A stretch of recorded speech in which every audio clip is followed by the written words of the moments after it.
اللهم صل على محمد وآل محمد. حبايب قلبي، ورجعت لكم من جديد وبيوم جديد ومن قناة إبداعات مختلفة، واليوم راح نسوي وياكم وصفة حلو وإن شاء الله تعجبكم وتنال إرضاكم. راح نسوي وياكم الحلاوة الشوكولاتية بطريقة جديدة وإن شاء الله تعجبكم، هذه الوصفة وتجربوها. عندنا المقادير هنا: كوب من الحليب البودر،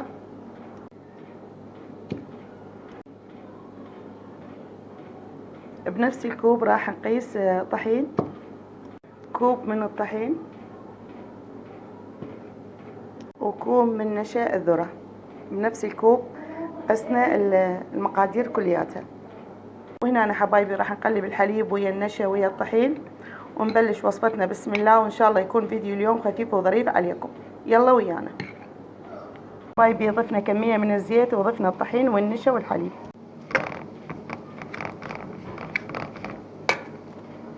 هنا حبايب قلبي بنفس الكوب راح نضيف سكر حتى يتكرمل ويا الطحين والحليب والنشا.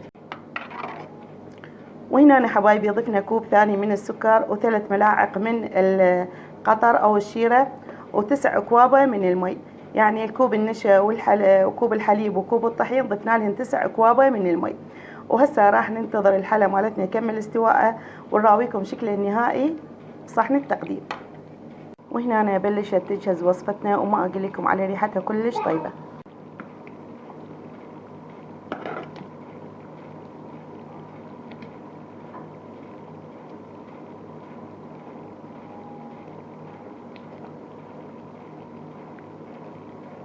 أنا حبايب قلبي كثرة الطلبات، وطبعا قالوا لي ما دامك قاعدة ودا تسوين حلاوة شوكولاتية مشتهين طاطلي وريدك تسوينها. راح اسوي كمية كلش قليلة وهمين اشاركها وياكم. هنا عندنا المقادير: وضعت ملعقة من السكر وملعقة من الزيت، وراح اترك ملعقة السكر تتكرمل واضيف عليها كوب من المي. هنا أنا حبايب قلبي مثل ما تشوفون وضعت ملعقة من السكر وملعقة من الزيت وتركت السكر يتكرمل وضفت عليه كوب من المي. وهنا أنا مجهزة كوب من الطحين طبعا وضفت عليه ملعقتين من النشا. هسه راح اترك المي يفور واضيف عليه الطحين وراويكم كل التفاصيل. وضعت الطحين وراح اتركه يمتص كل السوائل وبعدين اعجنه بايديا واراويكم كل تفاصيله. انا حبايبي الطحين مص كل السوائل. هسه طفيت تحته وراح ابلش اعجنه بايديا.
اللهم صل على محمد وآل محمد.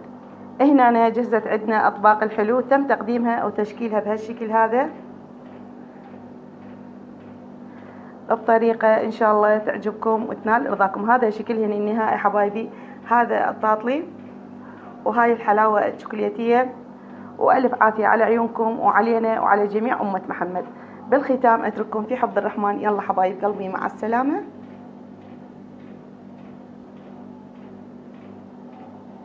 وباي باي.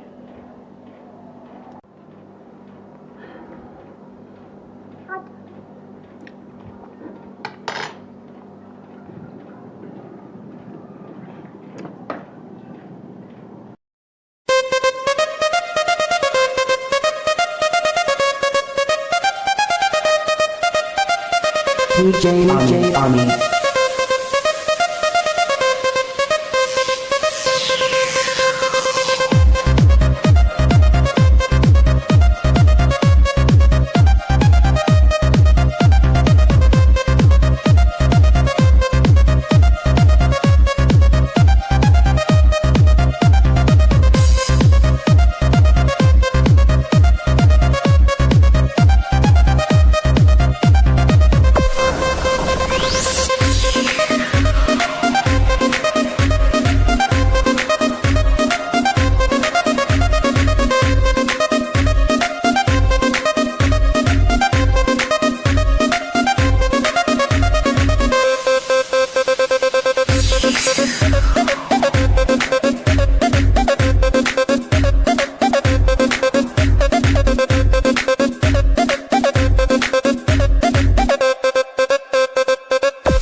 بيس.